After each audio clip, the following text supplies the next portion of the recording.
And what do you, when you graduate from even high school, or when you graduate from college or university, they call you a what? An alumni. That's another way of saying you're illuminated. You're part of the Illuminati. All right? So even if you go to that school system, that's a sin right there. All right? That's part of the Chaldean system. That's part of ancient Babylon, which this is modern Babylon today. So you ain't got no business talking about you an Israelite holding post, but you got to go to classes tonight because your mother told you. Man, motherfuck your goddamn mother, right?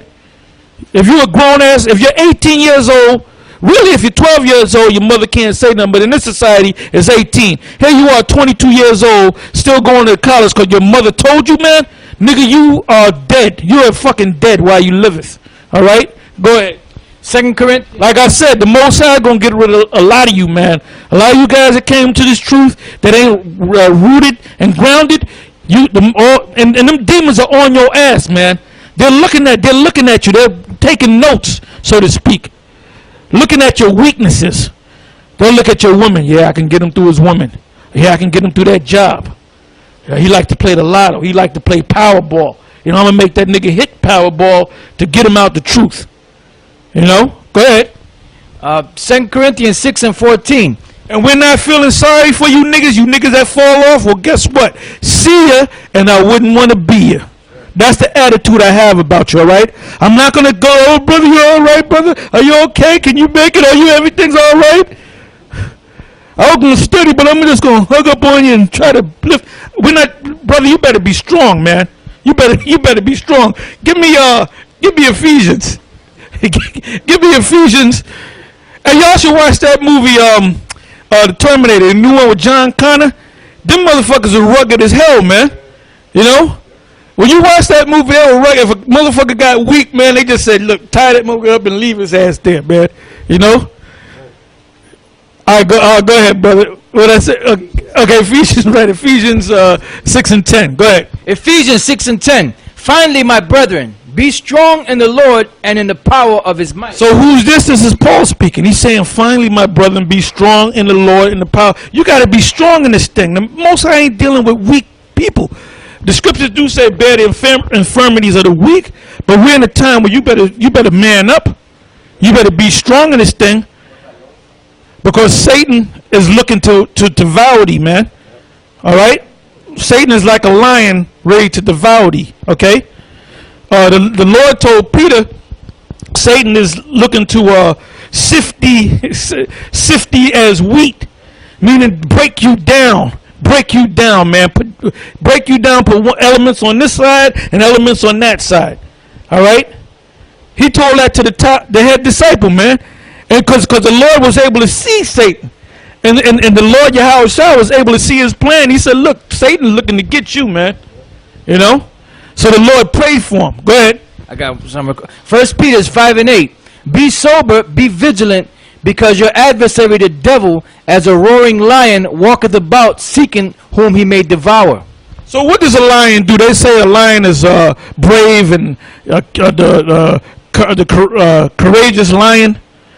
You know, his pride and his he's courageous, and the lion ain't courageous, man. A lion, he'll look at a bunch of gazelles running. The gazelle that's leaping, that's the one he's gonna get. He ain't saying, well, I'm gonna get that one there in the front. He looks like the strong. He ain't trying to get the strongest one. He ain't trying to work that hard. He's saying, that motherfucker leaping over there, I'm gonna limping over there, I'm gonna leap on his ass. All right?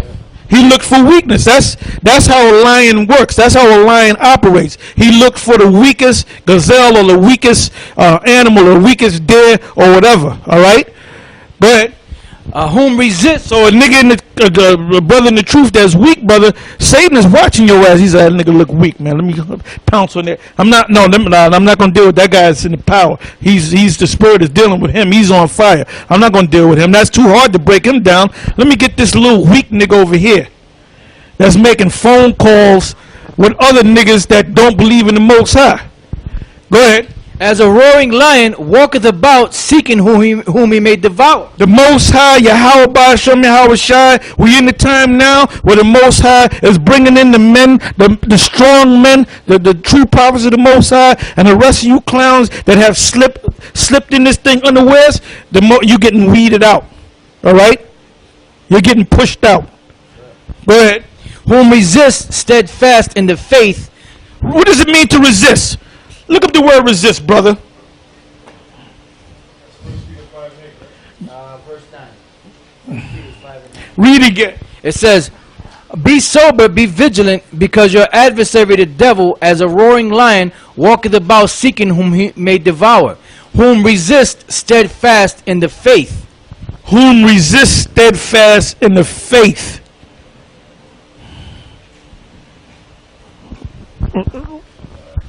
There you go. Okay, in 1 Peter 5 and 9, the word there in the Greek is anthistami. Anthistami. It means to set one's self against, to withstand, resist, oppose, to set against. And when you scroll down, see if you get any of the information here.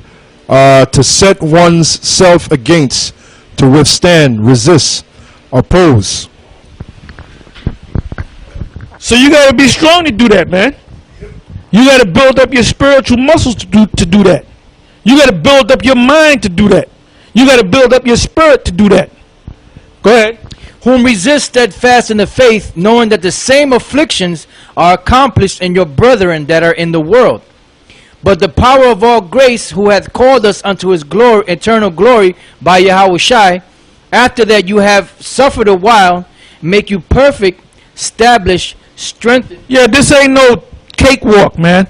This ain't no barbecue. This ain't no easy, looking for the easy way out.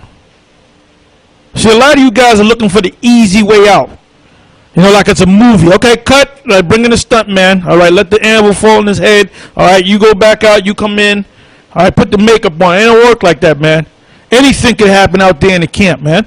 That's why most of them guys do not go out on the highways and the byways. Because any crazy person can come up and do anything, man. Go ahead. After that you have suffered a while, make you perfect, establish, strengthen, settle you. All right, now let's go back. I asked you to go to a couple of scriptures. I hope you didn't remember, forget any of them. I got Colossians and I got Matthew 13. And then you had, you didn't finish Ephesians. Okay. So we're going to go back to Ephesians, then you got to go back to Peter's, all right? Because we're in that time, man, where you got to stand strong in the faith. But I'm going to say this here. If you're part of the elect, you're going to make it anyway. All right, the ones that's not going to make it is the ones that's not part of the elect. All right, go ahead. Ephesians 6 and 10. Finally, my brethren, be strong in the Lord and in the power of his might. Put on the whole armor of the Most High, that you may be able to stand against the wiles of the devil. What is the whole armor? This whole word.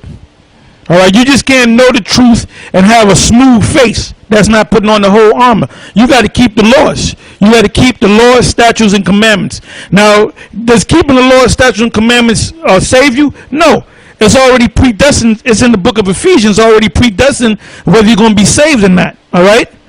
So, you have to keep the laws. You have to know the name of the Lord. That's in the scriptures. All right? You have to understand these scriptures, and you have to do the work. That's just a few of the things. Go ahead. It says that you may be able to stand against the wiles of the devil. For we wrestle not against flesh and blood, but against principalities, against powers, against the rulers of the darkness of this world, against spiritual wickedness in high places. Wherefore take unto you the whole armor of the Most High, that you may be able to withstand in the evil day. We're living in the evil day. We're coming to the very end of this thing. Give me Daniel the 12th chapter and start the first verse. Daniel chapter 12, verse 1. And at that time shall Michael stand up, the great prince which standeth for the children of thy people. And there shall be a time of trouble, such as never was since there was a nation, even to that same time.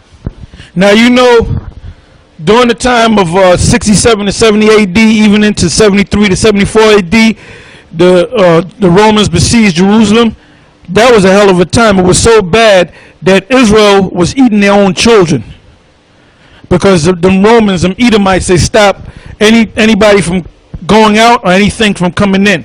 So there was a point where food couldn't even come in. So they were starving.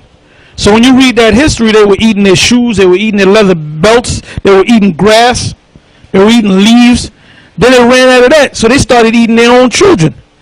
So this scripture here is saying that this time is going to be worse than any other time in history. So if you were eating your own children and you were committing the act of cannibalism, you're going to do the same thing today. So we're coming to that evil day, just like the scripture said. Read again.